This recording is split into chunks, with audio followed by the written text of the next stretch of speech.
It's a terrible thing.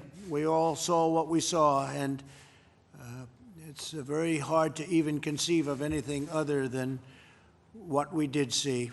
It should never happen, should never be allowed to happen, a thing like that. But we're determined that justice be served. And I spoke to members of the family, terrific people, and will be reporting as time goes by. We think that we also have to make the statement, and it's very important that we have peaceful protesters and support the rights for peaceful protesters.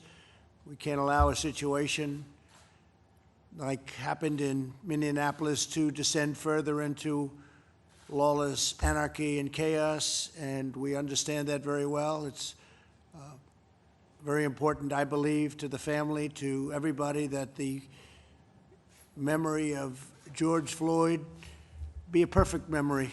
Let it be a perfect memory.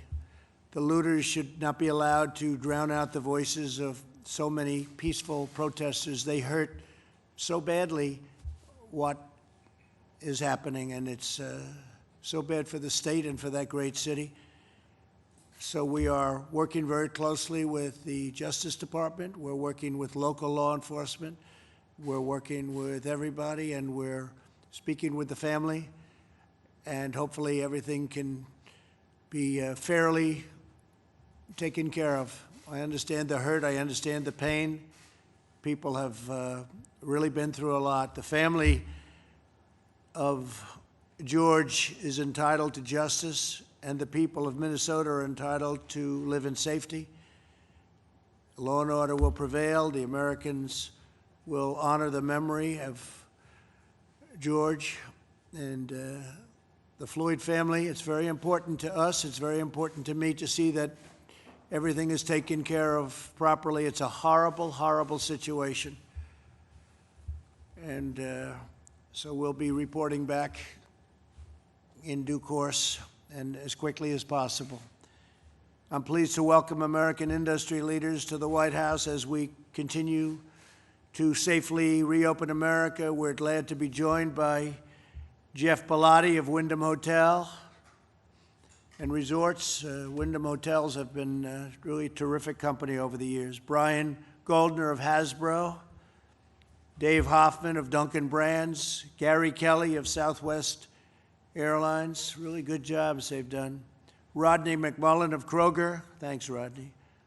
Oscar Munoz, United, thank you Oscar, United Airlines. Brad Smith of Microsoft, that stock has done very well, I will say. Great job, great job. Sonia Sengal of Gap, and thank you very much.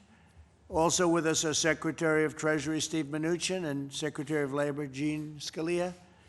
Our nation continues to mourn for the lives claimed by the virus and grieve for the families who have lost loved ones. We continue to battle the invisible enemy.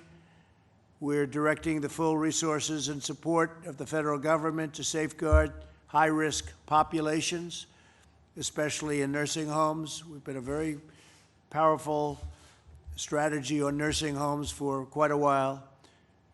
The best strategy for public health is to aggressively protect the most vulnerable while allowing younger and healthier Americans to work safely. Nationwide hospitalizations, new cases, and deaths are all declining.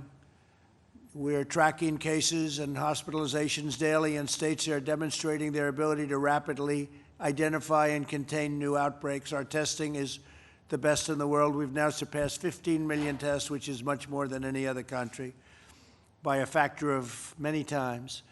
We've completed over 15 million, and that is, I think we can say that's a record by a lot. And we're going to give you a big report on testing tomorrow. We have new tests coming out that are above and beyond anything that anybody would have thought even possible just a couple of months ago. In many places, we've had more tests available than people seeking them. Florida and others have said that they have testing, and the they don't have enough people to take the test. So we've come a long way. We started with an empty cupboard. We didn't have a lot that we inherited, and we are, I think really they've stepped up to the plate on ventilators, on tests, and on equipment and gowns and everything else. Gloves. If you look at masks, everybody has masks now. To maintain the health and safety of our society, we must also maintain the health of our economy. There's a reason why our nation's life expectancy is closely correlated with economic development. A never-ending shutdown would increase, not reduce the total loss of life in the United States while failing to focus resources on the most vulnerable. We've made a lot of progress in terms of the invisible enemy, a lot of progress. A lot of things have happened that have taught us a lot. Nobody's ever seen anything like this, and there certainly hasn't been anything like this since over 100 years, 1917. I want to thank all of these great companies for being here and representing their company and themselves and our country so well. We're going to be having a discussion with the companies as to suggestions they have. We think we're going to have a very strong opening, which has just started, really. We had the greatest economy in history of any country, not just ours. The greatest in history. We had the best employment numbers that we've ever had. We've had the best numbers in every way, whether it's the biggest tax cuts, the greatest regulation cuts of any president. Nobody's even come close. We've rebuilt our military. We have the strongest military we've ever had. New equipment coming in all the time. A lot of it already arrived. And very importantly, all made in the USA. And so many other things. You look at what we've done for the vets with choice and accountability. The combination, they weren't able to get that done for over 40 years, and we got them both approved. Right to try, got it approved. We've done so much, and then we had to turn it all off in order to be in a position where we are right now. Numbers were estimated to be 2 million deaths, 1.5 million deaths, maybe 1 million, but it could have been over 2 million and maybe substantially over. Unfortunately, one is too many. It should have been stopped. It could have been stopped in China. It should have been stopped in China, but it didn't stop. And the world got infected, and it's very sad thing. But we turned off the greatest economy ever, and we turned it off very quickly, very rapidly. We banned people coming in from China early, very early. In fact, most people said, don't do it. Even a month later, they were saying, you shouldn't have done it. And we turned out to be right. But we have now a long way to go. But we're getting very good early numbers, as everyone knows. The stock market has been doing very well because people have a lot of confidence. We're doing very well on therapeutics. We're doing very well on vaccines. I think we're going to have some very good answers soon. And we're set up logistically with our military. Our military is set to move and to act so that when, I think I can say when we have that vaccine, I think I can say it with pretty good surety based on what we're seeing, that rather than taking long periods of time and bringing it out slowly, we're able to bring it out very, very quickly. So we have a general in charge of logistics. That's what he does, and he's supposed to be the best, usually moving soldiers and moving various things for other reasons, but now he's going to be moving vaccines or therapeutics, depending on what ultimately ends up. But we're doing very well on vaccines. We're doing very, very well on therapeutics. And maybe I could use the word cure as opposed to purely therapeutic. So I want to thank everybody for being here. We have a lot of positive things to report. You see some of the numbers coming out with some of the states that have been opened, and some of the numbers have been really, really beyond expectation. So we're very happy. And I think what we'll do is we'll go around the room quickly, and we'll say a few things about any ideas you might have, your company, how well you've done with your companies, and might as well give it a little build-up. You have plenty of firepower back here. So please, maybe you'd start. Thank you. Oh, great. Thank you very much. Thank you, Mr. President. I'm honored to be here today as representing Gap Inc. and working with all of you to safely open our stores, which is very important for us right now. I have the honor of running America's largest clothing company. Gap Inc. had over $16 billion in revenue last year, and we house 4 billion-dollar brands between Old Navy, Athleta, Banana Republic, and our namesake Gap. And Old Navy is the second largest apparel brand in the U.S. Wow, that's So, you know, we have serviced American families for our 51 years, and these brands represent the best of American values, and we're anxious to get going and anxious to open up the economy. We have 2,500 stores here in the U.S., and we've begun the opening process. You know, prior to COVID, we had over 1 million American customers walking through our doors every day. Wow. And so when we shut in March, we lost 70% of our sales overnight.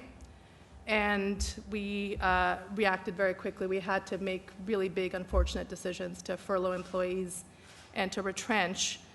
We did have a very strong and powerful e-commerce business, so we're the second largest e-com player for apparel, and that's really kept us going along with our fulfillment centers. We have 5 big campuses across the U.S. And so that's been great. We have, you know, over 100,000 employees that we're anxious to really bring back to work. We've developed these safe shopping protocols with industry leaders in retail, and we feel really good about them. We're anxious to reopen our stores with these protocols and have been excited about what's happening so far as we've opened. Our employees feel safe, our customers feel safe, and they're coming back to shop with us.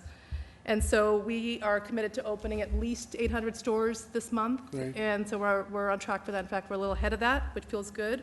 And as customers come in, you know, they'll have new protocols, social distancing, masks and cleaning, Right. et cetera. So it's going to, you know, create trust, and everyone's responding really well. I visited our stores in Virginia last night, and I visited our stores in Texas and Arizona, California over the last couple of weeks, and our customers are thrilled to be back. Our employees are thrilled to be back. In fact, one of our store managers came up to me and burst into tears, thanking me for giving her job Right. back. You know, it's a really very important thing, and as much as the government's helped, our employees want to be back. So that feels great. 1 in 4 Americans work in retail, as you know, so this is now my time to ask what we need.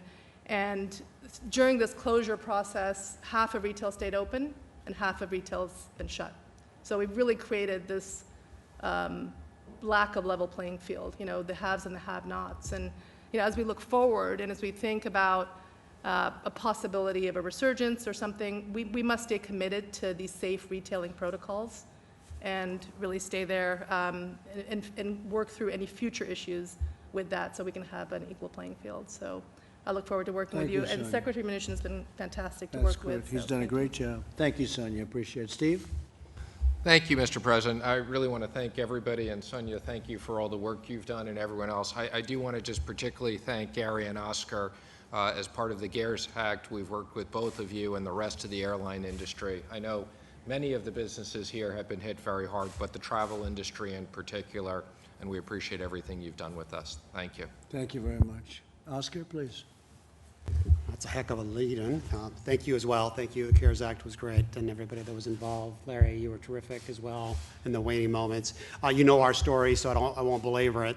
I have 2 slides, really one, just to give you a sense of the things that we're doing. One of the most conversed discussions going, are airplanes safe? Is flying safe?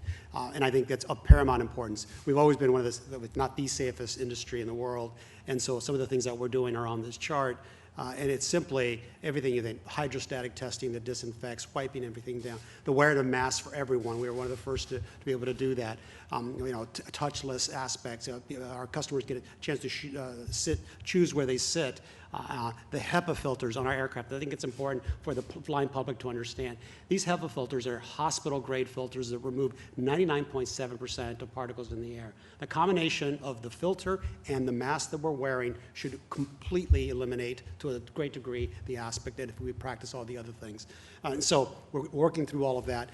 But again, it feels like we're always talking into the wind with regards to that, so we took it a step further and have partnered with different people, Clorox in particular, right? It's a brand name that speaks of powerful disinfectant, and that branding aspect gives it a little bit of sense. And then we went a step further and used Mayo Clinic, or Cleveland Clinic, apologize, to guide us and direct us. Here are the things that we're planning on doing. Is that meaningful? It's like having Ambassador Birks at our side to sort of support those things. So those are the things that we're doing with regards to our safety. On the next chart, your question is how do we restart the economy? If I can get the next chart, please.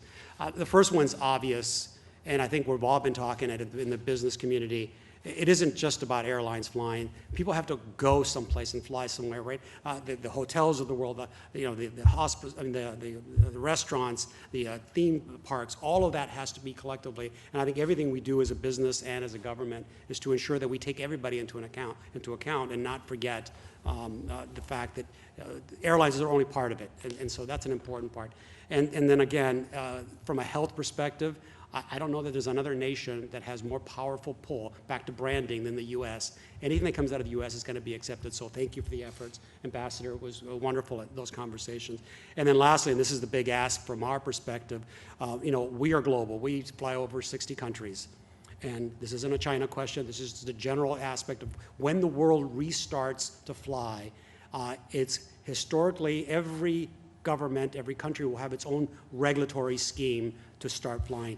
That is called patchwork. That is not harmonization. In order to get the economy going and flowing from a perspective of the entire planet, it's important that we work with your teams to get that harmonization and avoid patchwork. So thank you again for everything. Thank you, Oscar. Appreciate it. You've been very much a factor in what we've done. You've been really helpful. We appreciate it. Larry Kudlow, please. Thank you, sir. Thanks to everybody who's come here and worked with us, and I hope everything continues apace.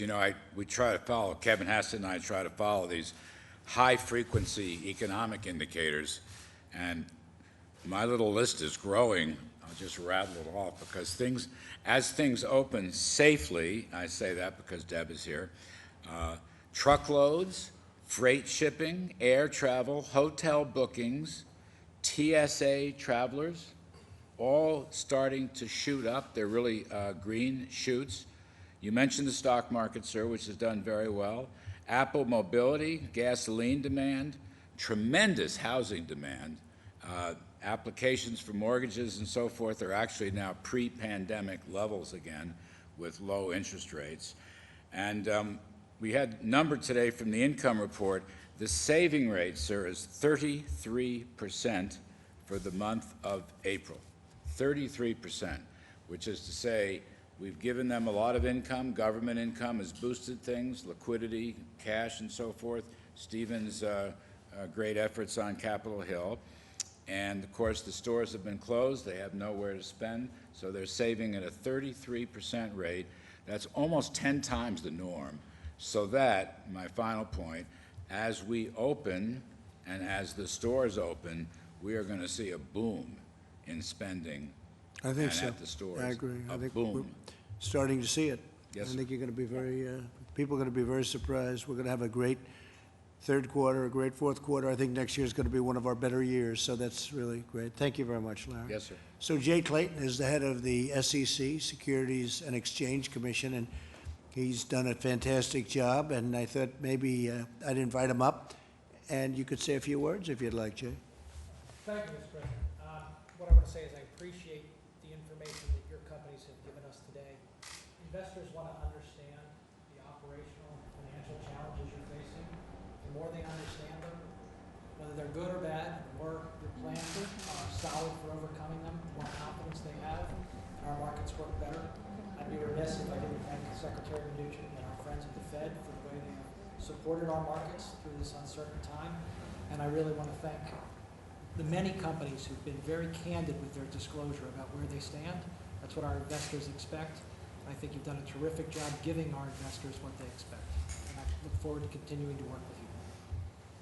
Thank you very much, Jay. Thank you. Southwest Airlines, what a great company. Go ahead. Well, thanks, Mr. President. It's a pleasure to be here on behalf of all the Southwest people, and my name is Gary Kelly, and again, I want to thank you. I want to thank Secretary Mnuchin. The CARES Act was exactly what we needed.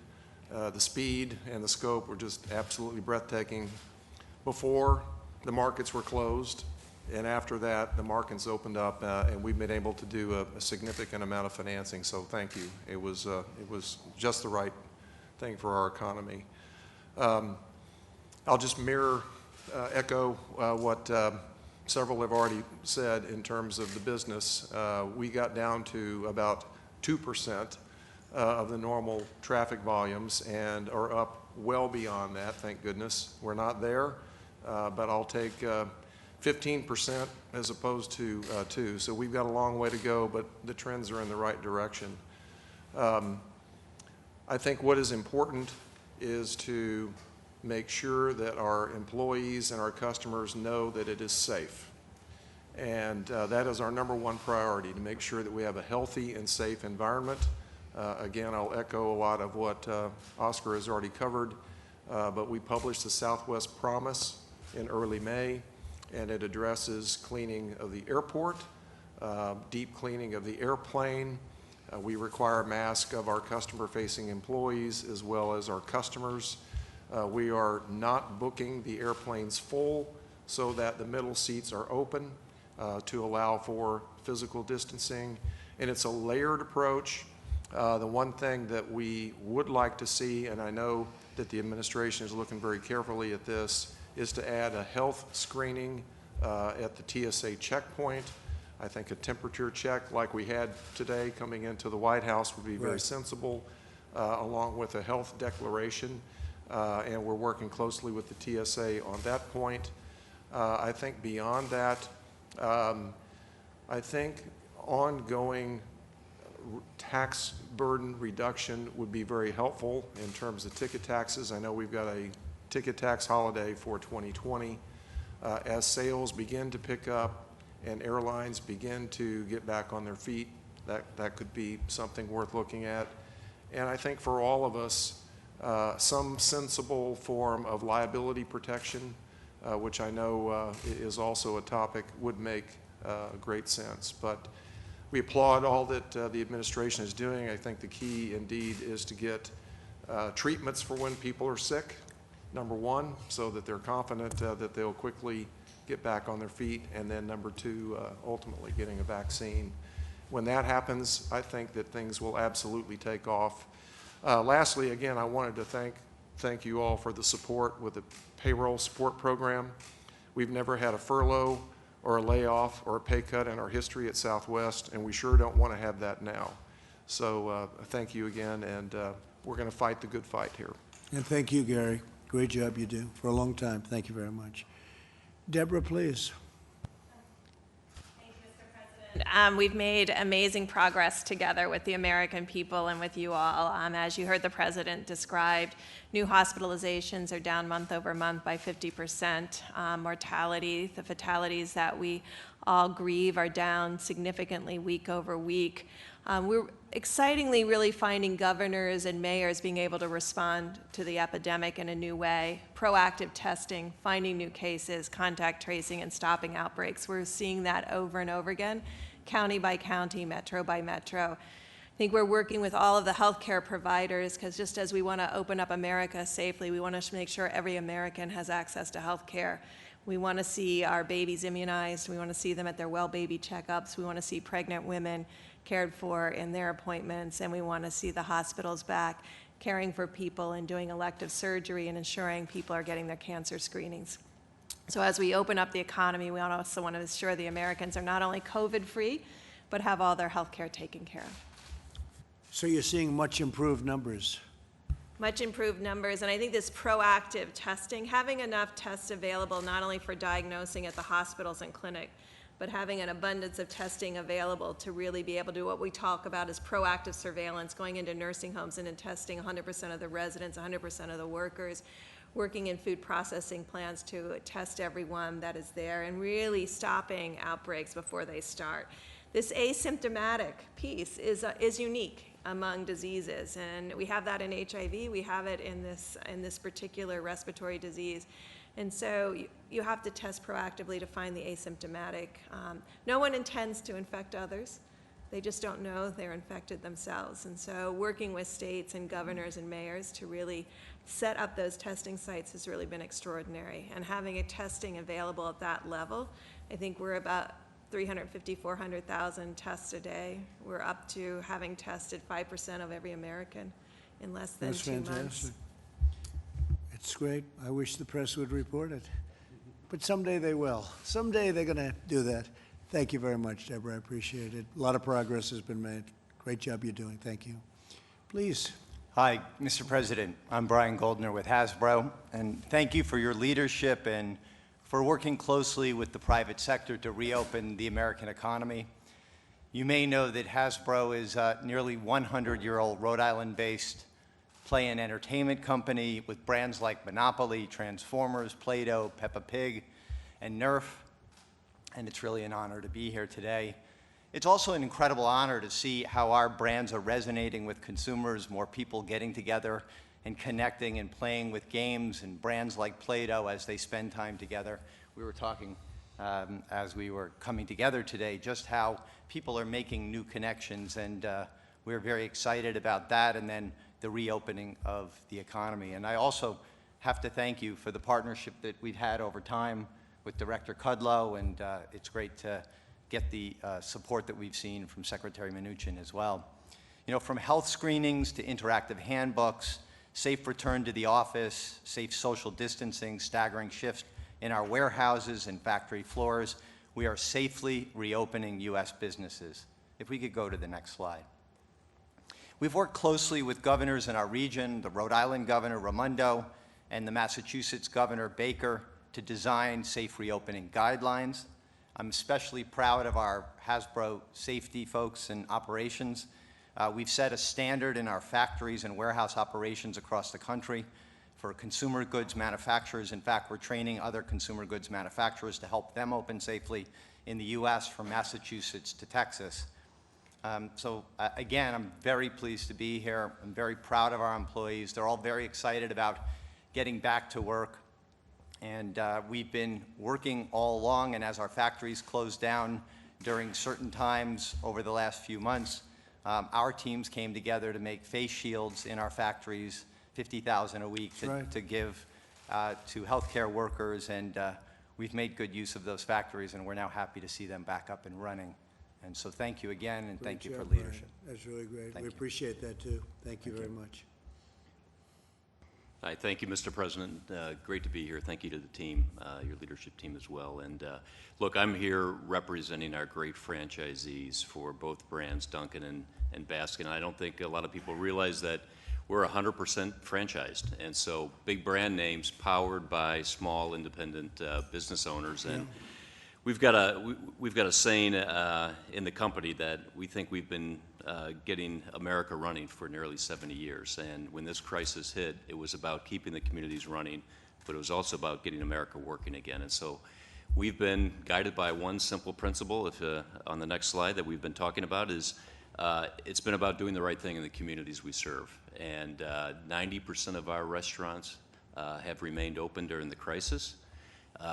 We've rallied around that mantra of people over profits and doing the right thing there. And look, we're very proud that we didn't have to furlough or do layoffs during all of that. And look, our great franchisees, I'm really proud of the work that they've been doing in the communities they serve. They live in these communities. They're proud to be there. They serve probably coffee, donuts, ice cream to over 300 hospitals. They continue to do that.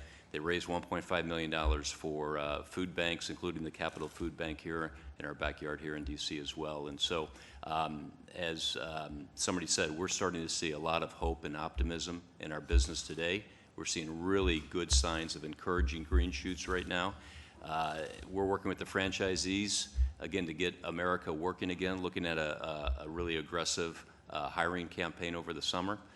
But I'd say it's three areas that we focused on that was really a good North Star for us. And the first was we got in early on a lot of the safety measures, making investments in safety measures as brand standards across both brands. But for us and brands like Dunkin' and Baskin, our mission is to give the consumer as many ways to access your brand on their terms. We know there's a lot of consumers out there that have varying levels of comfort in terms of what's going on right now. So whether it's drive-through, curbside, pickup windows, delivery, you'll hear a lot about digital today as well.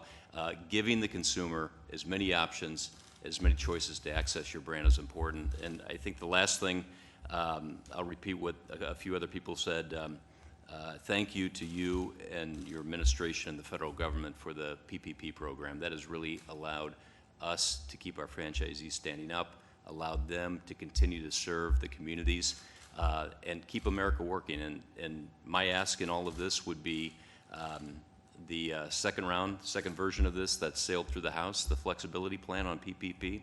I'm just hoping that, you know, it sails through cleanly and gets to your desk to be signed, because that's another great example of helping small independent business owners like our franchisees keep America working right now. So thank you for your consideration. Thank you, David, very much. Appreciate it.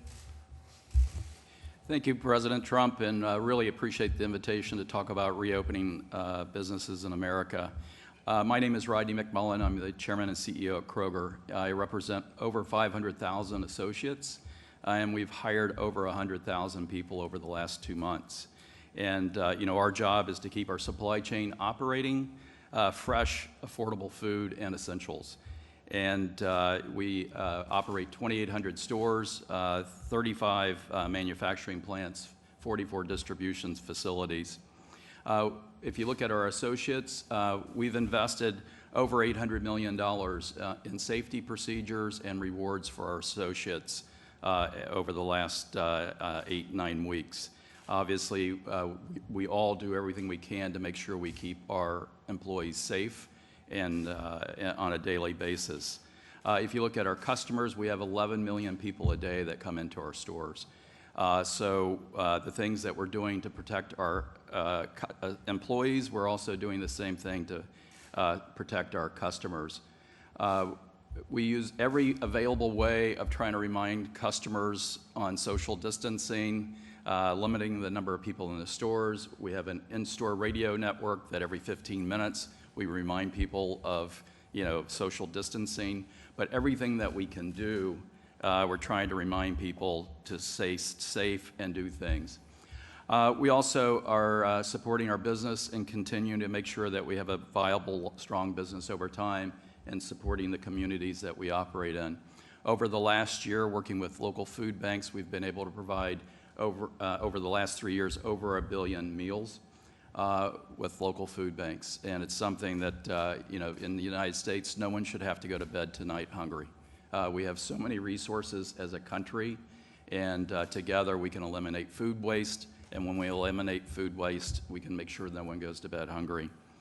Obviously, as one of the things that we thought it would be helpful to pay forward, as a company that's operated throughout the pandemic, we've learned a lot. And one of the things you'll learn is be agile and move quickly. And if you think you should do something, you probably should do it. With that, we developed a 59-page blueprint that we made public, and we've shared it. And I know the other day I was on the Today Show, and they asked me like 4 times, why would you do that? And one of the things that was incredibly helpful for us is other retailers across the world that were in front of us from the pandemic standpoint was nice enough to share their learnings with us. And we thought it was only fair and appropriate for us to share our learnings with others. We've had over 100,000 site visits on that. We've had over 26,000 individuals and companies download that. We get a ton of notes from small companies in terms of their appreciation. You know, if you look at all the companies in this room, we have a lot of resources, but if you think about somebody with 50 employees or 100 employees or 200 employees, the resources they have is just not the same as us. So sharing that across has been something that's been important, and it's a real pleasure to represent all the Kroger associates and being able to help America get started again. So thank you, Mr. President. Thank you, Rodney, very much. And thank you for all the help, too. You've been right from the beginning. Appreciate it. Yeah, happy to. Thank you. Thank you very much. Kevin, please. Thank you, sir. Sir, I think that you can sense the optimism around the room that businesses, really a cross-section of American businesses collected here, are getting back to work. And I think this cross-section is extraordinarily representative of what we're seeing all around America. And as Larry mentioned, as you know, and as you require us, we watch every little detail of the economy every day. And there are now 27 states where more than 75% of the businesses are open. That was almost none a few weeks ago. And there are 28 states where 80% of the workforce is back to work. And so the question then becomes, and it's the last thing I'll say, that the people in this room are saying, yes, but will we have demand for our product?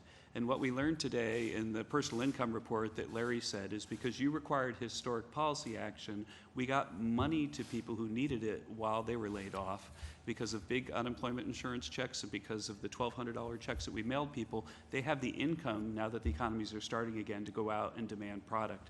And so we're very, very bullish on what's going on with the restart, sir. Thank you very much, Kevin. Appreciate it. Mr. President, thank you. On behalf of 7,000 small business owners, Wyndham Hotels and Resorts is the world's largest franchisor, great state of New Jersey.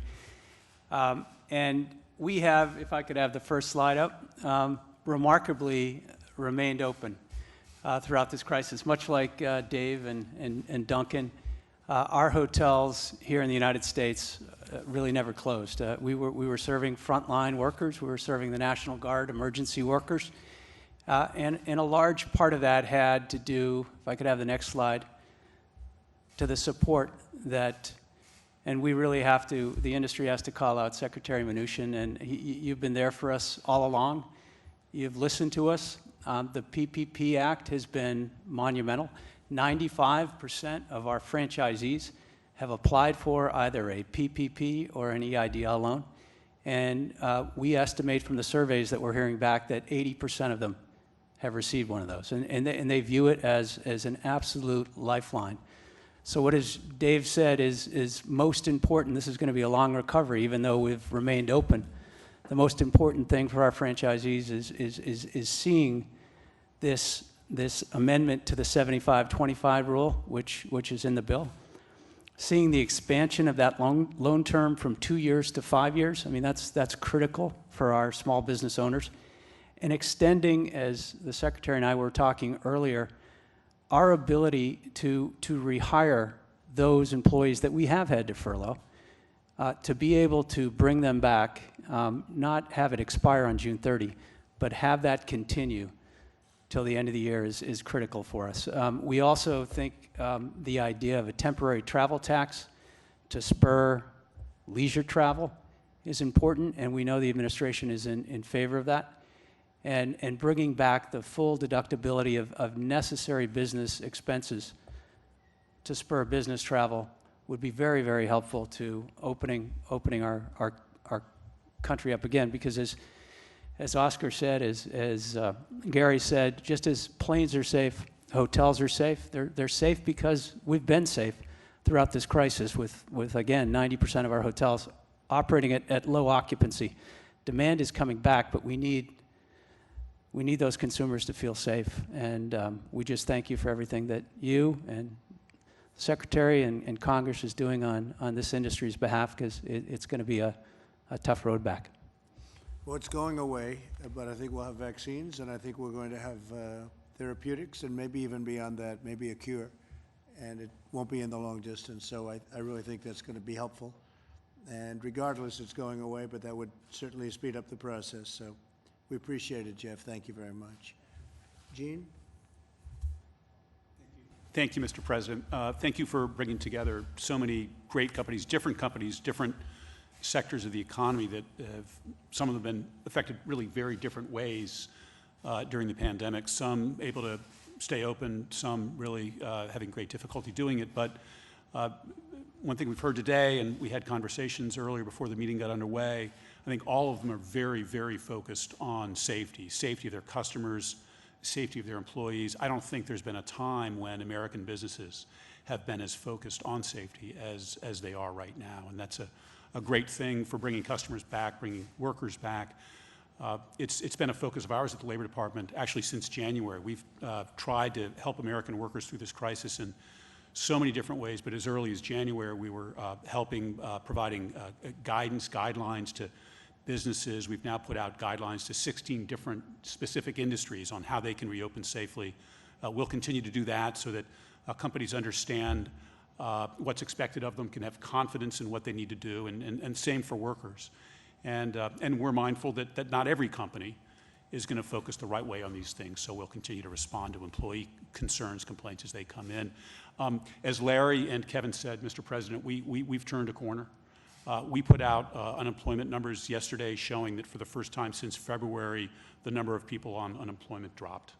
And that's great. The number of filing is still much higher than we want. That's a good sign. That's a good sign, isn't it? We've turned the corner, Mr. President, and we'll get back there to that extraordinary economy that you built so recently, and we're going to do it safely. Thank you, Gene, very much. A man who's done a very good job. Microsoft, that's a good job they've done, Deborah, right? Thank you very much. Well, thank you, Mr. President. And yeah, I just think this is a fascinating conversation because it really shows how each industry is unique. Yeah. And as an economy, we need to meet the needs of every industry and put the economy together. Not surprisingly, when you're in a business and you're in a sector that creates the tools that people can use to work from home, it's not difficult to have your own employees work from home, and that's what we've been doing. But I think our mission in this first phase has really been much broader than that. It's been twofold. One is to provide the data resources and the technology to support the public health needs of the country, from public health agencies to hospitals to the researchers, as you mentioned, who are on the quest for a vaccine and therapeutics and the like.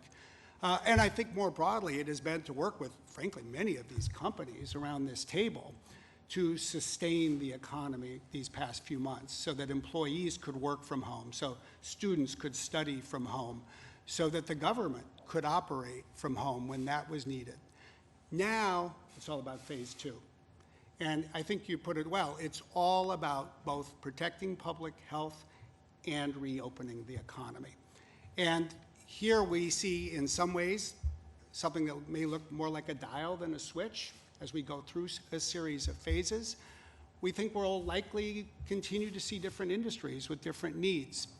We do see technology playing some new and important roles.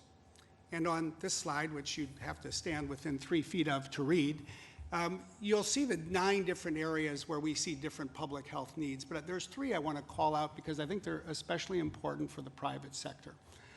The first is the ability to use technology to work with people to detect the disease. I thought the reference to a health declaration was a really good one.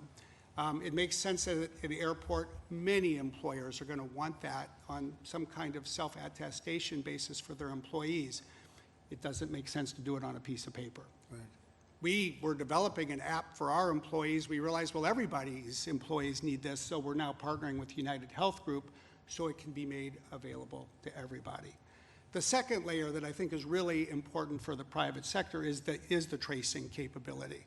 And we're seeing both companies like Microsoft and others work to create tracing technology that can be used by individuals, that can be deployed by employers, or by public health agencies. And then the last is notification, exposure notification, that can be done by individuals with public health officers. I think the key to all of this is captured in the next slide. We want people to be comfortable using this technology. We need to protect people's privacy so that they know that they're not putting their personal information at risk when they use technology in this new way. So we're very committed to doing that. In closing, I would say when you step back from this is also the right time to close the broadband gap, which you're addressing through stimulus efforts, and I think there are more. It's the right time to invest in more skilling because we are going to see more jobs demand more digital skills than we did 6 months ago. And it's the right time to maintain the focus, as you have set, on testing. You noted the progress. We've noticed the progress. We appreciate the progress. But I think even more than the progress is, frankly, the high ambition level the administration has set to sustain that progress. Because I think by fall, if we want students to return to college campuses, if we want more employees to feel safe in the workplace, we're going to see more private sector institutions wanting the ability to test people even when they're asymptomatic. And so that progress, I think, will be another one of the fundamental ingredients that we'll need. So thank you. Well, thank you very much. And your first picture was so beautiful. The picture of the White House, I don't think I've ever seen one more beautiful than that. I don't know, you must have something very special over at Microsoft, but wasn't that beautiful? We appreciate it. Thank you very much, Brad. Thank you very much. You have any questions, please? Mr. President? Any for the great executives? Mr. President? Yeah. It's obviously been a long day for a lot of Americans, but I'd like to give you an opportunity to address some of your tweets from this morning. You tweeted, "When the looting starts, the shooting starts." How would you know that phrase and not know its racially charged history? Well, I've heard that phrase for a long time. I don't know where it came from, where it originated. I view that In phrase as... 1967, the Miami police Well, I don't know. chief I've also used it. heard from many other places, but I've heard it for a long time, as most people have. And frankly, it means when there's looting, people get shot and they die. And if you look at what happened last night and the night before, you see that. It's very common. And that's the way that was meant, and that's the way I think it was supposed to be meant. But I don't know where it came from. I don't know where it originated. I wouldn't know a thing like that. But I will say it's very accurate in the sense that when you do have looting, like you had last night, people often get shot and they die, and that's not good, and we don't want that to happen. Yeah, please. Thank you, Mr. President. In the past, you've criticized NFL players for their protest against police brutality. Given what we've seen with George Floyd and what we saw with the delays in the case of Ahmaud Arbery, does that change your views around those NFL protests? And also, given that you had a message for those in the streets in Minneapolis, do you have a statement to make about the police that are involved in such police brutality incidents? Yeah, I didn't like what I saw at all. I thought it was a terrible thing, a terrible picture. I think that it's sad in so many ways from the standpoint of the family. When you look at George Floyd and his family and you see what that's done to them, just a terrible thing. He was in tremendous pain, obviously, and couldn't breathe. It was very obvious to anybody that watched it. It was a very, very sad thing for me to see that. We also know that most policemen, you see the great job they do. They do a fantastic job, but this was a terrible insult to police and to policemen. And I know the Justice Department, well, as you know, it's a local case, but I know the Justice Department is also looking at it very strongly. Does that change your views around like the NFL protests? Say it again, I can't. Does that change your views around the NFL protests on this issue? They were peaceful protests. Does that change your stance on that at all? Yeah, it should be a peaceful protest. I think really in memory of George Floyd, I think it should be peaceful. It's terrible. I spoke with his family today. Terrific people. I think it's so bad for the memory when you see a thing like that going on, and hopefully that won't happen tonight. And as you know, the National Guard has arrived, and they're there, but hopefully everything will be very different tonight. Last night was very sad on many different levels. Yeah, please. Yeah, please. Referencing your Rose Garden event, we see tensions with China over the virus, now over Hong Kong. Are we witnessing the start of a Cold War between the United States and China? Well, we're certainly not happy with what happened with respect to China. They have a virus that started, and when it got out of control, perhaps, I assume that's what happened, it got out of control, whichever way, and they stopped it from going to China, but they didn't stop it from going to the rest of the world. So nobody likes that. That was not good. They did not do a good job. So I don't know if it was incompetence or it was done for some other reason, but I know that I didn't see anything in Beijing and I didn't see anything in other Chinese cities, but I did see them in New York, in London, in Paris. We saw them in Spain and we saw them in Italy. We saw the enemy, the invisible enemy come out. And all over the world, 186 countries and probably more than that now. And they stopped it in China, but they didn't stop it going to Europe and the United States and the rest of the world. So what's that all about? And we have to do a very strong study and figure that out. If I could follow up, are you going to eliminate the special status for Hong Kong? I know you announced some measures along those lines. We're talking about doing a lot of things, and we're very, very saddened by what happened to our relationship with China. They should have never allowed this to happen. They could have stopped it at the source. We asked them to come in and help them, and they didn't want help from anybody. Even the World Health Organization, they wanted to go in and they were delayed. But we asked to go in very specifically, and they didn't want any help. They didn't need any help, and then it got out of control in some form. But it didn't seem to get out of control when it came to going to other parts of China because it didn't go very far. But it did come to the United States, it did come to Europe, it went all over the world. Mr. President, Yeah. Mr. President. What's your conversation with the Floyd family after the Rose Garden event? What was the thing you were trying to impress upon them, and did they have a message for you? Well, I just expressed my sorrow. That was a horrible thing to witness. And I've seen bad things, I've seen many bad things, and that was just a horrible thing to witness and to watch. And it would certainly look like there was no excuse for it. Mr. President, Frankly. Mr. President. For you at all, did they communicate? They were grieving very much. Look, it's their brother, and they were grieving. And I could see very much that they loved their brother. Okay? Mr. President. Yeah, in the back, please. Go ahead, please. Thank you so much, Mr. President. The United States and Brazil right now have more cases of COVID-19 than any other country. Can you understand me? Brazil, you said? Yes. My question is, there are many comparisons between the way you and the Brazilian president handled the pandemic. Do you think it's a fair comparison? And how long do you think the travel ban will be in place? Well, the Brazilian president is a friend of mine, and he's working very hard, and they do have a big, big outbreak. And I can tell you he's a very good man, and he loves his country incredibly well. They've had a hard time. There's no question about it. They went a different route than we did. He is We did a against, shutdown. They decided to do it a different way. They're having a very hard time. he is against social distancing at the moment where the Could Brazil you is... take that just for a second? Sure. Yes. He is against social distancing and lockdown at the moment where the numbers in Brazil are skyrocketing. What do you think about that?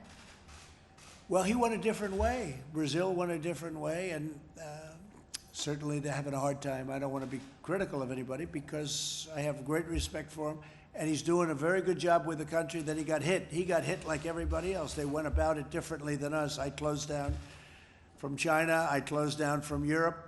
And we did a lot of close downs. We had to close down from Brazil. You're asking about Brazil. We closed down, as you know, the other night from Brazil. But it's a tough time they're having in Brazil. It's a great country, great place, great people, but they're having a very tough time. How long do you think the ban will be in place for Brazil? And are I you hope also we can- thinking Russia Yeah, and I'd India? like to take the ban off as soon as we can. Okay? Yeah, As soon as we can. Yes, please. Yeah, Mr. President, do you believe that there's a problem with police brutality in America? And if you do, what would you do about it? Well, I think that police brutality certainly is something that we've been hearing about, reading about, studying. I have for many years.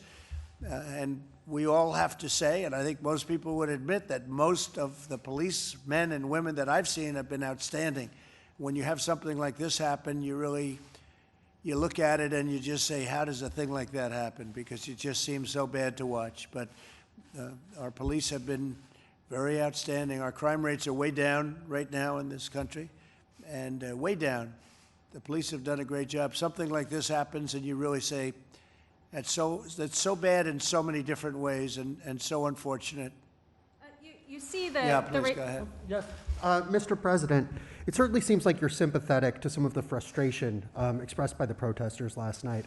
I want to ask you, first off, do you think there were good people out protesting in Minneapolis last night? Did and you say, also, were there good people among the protesters? And then also more broadly, what is your message to Black Americans and others who just are really frustrated and saddened to see another video of a black man being killed in police custody? Well, certainly there were a lot of different people, and there were good people too, and they were protesting, and they were protesting for the right reason. They were protesting in honor of a man, George Floyd, where something happened that shouldn't have happened, in my opinion, from what I've seen. Certainly something happened that shouldn't have happened. And yeah, you had a lot of people out there that were protesting out of sorrow, and then you had people that got out of control, some people. And I think they did a great disservice to their state and to their city and to really our country, what they did last night. And we brought in the National Guard today, and they're there, and that won't happen again. It can't happen again. We can never let that happen again. That was run by the mayor of a city, and it got, in all fairness to him, he was in a tough position, but I don't think they were very well prepared. But we brought in the National Guard. They'll be very prepared tonight. Thank you all very much. Thank you, please. Thank you. Mr. President, would you support a civil Justice Department investigation? Mr. President, How to crack this investigation? Come on, guys, let's go quickly.